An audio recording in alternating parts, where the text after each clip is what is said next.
Hi guys, good morning.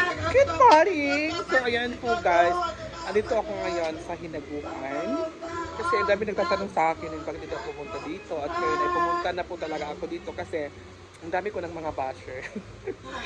Ang dami ko. Kasi ay, hi Amanda! Ayan po si Amanda guys. Ayan. At dito po tayo sa Hinaguan. Labas po tayo.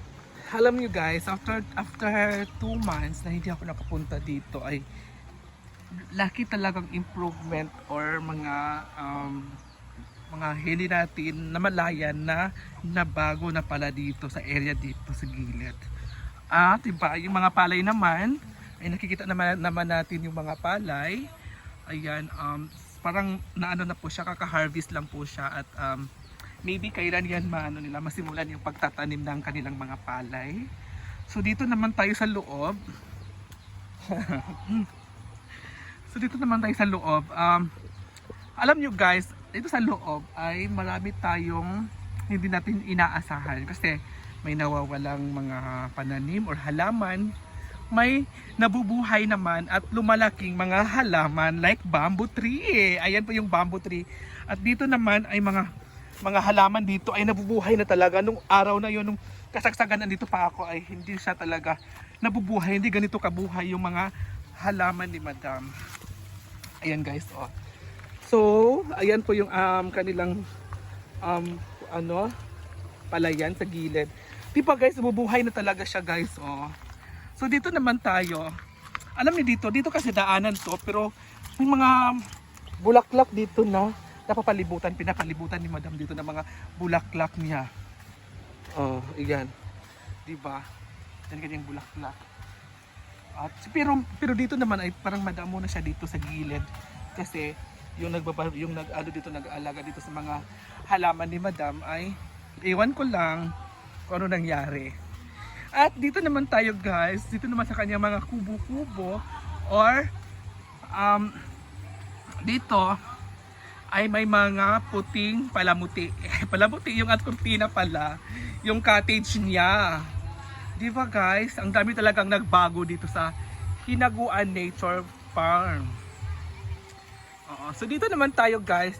Ang kanyang kubo naman ay maintain naman yung kanyang kubo. Ang kanyang kubo naman ay nami-maintain naman. So dito naman guys, habang palaki-laki, habang patagal-tagal, dumadami yung kanyang mga bulaklak at kanyang mga palamuti dito sa kanyang Hinaguan Nature Farm. Oh guys, oh. 'Di ba? Punong-puno talaga dito. Iwan ko paano 'to tinanim ni Madam kasi pag makita mo talagang ganito ay fresh na fresh, yung mata mo ay parang maaaliw dahil sa kulay na violet. Ayan. 'Di ba guys, oh? Sa 2 buwan ako hindi nakapunta rito, ito na yung nakikita ko. Oh, 'di ba? Oh, 'di ba? Medyo maganda na siya kasi nga maraming bulaklak, pero marami din namang nawalan ng mga bulaklak. So dito naman tayo sa area dito. Ayan nyo guys, dito naman talaga nilagay ni Brenda yung kanyang mga upuan. Parang plaza siya dito, parang plaza kasi dito kasi malawak eh. So parang plaza, parang ginawa ni Brenda dito ay plaza ng Hinaguan Nature Farm. 'Di ba? Iba't ibang mga mga tables or upuan. Alam nyo kasi nung dito ako, wala ako dito, hindi ko alam kung paano inarrange to ang kanyang mga chairs. Oh, ang maganda talaga dito guys ay gabi. Maganda dito pag gabi. Ayan oh. Maganda dito ay pag gabi. Maganda dito pag gabi. So nakikita naman natin na parang ginawa ni Brenda tong kanyang area dito na nung araw na yun na may tanim siyang mga gulay ay ginawa niyang plaza area. Ano guys. Pero alam ko, parang akala ko wala na yung lahat yung mga tinatanim niya na na kamuting kahoy, pero may pa pala dito, palamuti pa pala dito sa gilid, palamuti. Yung kamuting kahoy sa gilid ay tinanim pa pala niya dito. Oo, di ba? Di ba guys, oh. Ano ba to? Marami pa pala dito. So dito sa area dito ay malamig. Diyan naman sa gilid ay kanal at tabuyan ng tubig ang daanan. O, di ba? Hindi ko alam kung anong, alam niyo guys, hindi ko alam kung anong balak ni Brenda dito sa kanyang hinaguan. So, ngayon lang pala ako nakapunta dito guys. O, di ba? Ang ganda.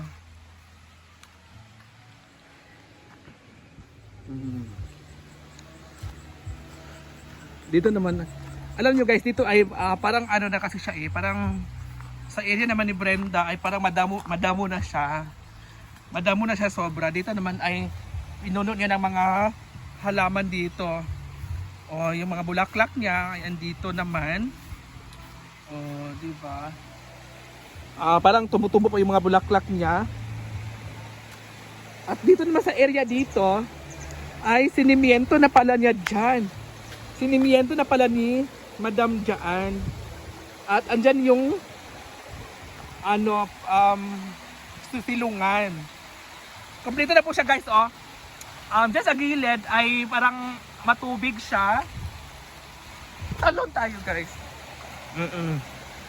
Dito, sinimiento na po dito. Sa gilid naman ay tubig, oh, di ba? Malinaw sobrang tubig dito sa gilid na area. Dito ay malamig talaga siya dito guys. Dito na area ay malamig kasi mahangin. Doon naman sa kabila, sinimiento na rin ni Madam at ilagyan niya ng chairs. Ayan. Diba?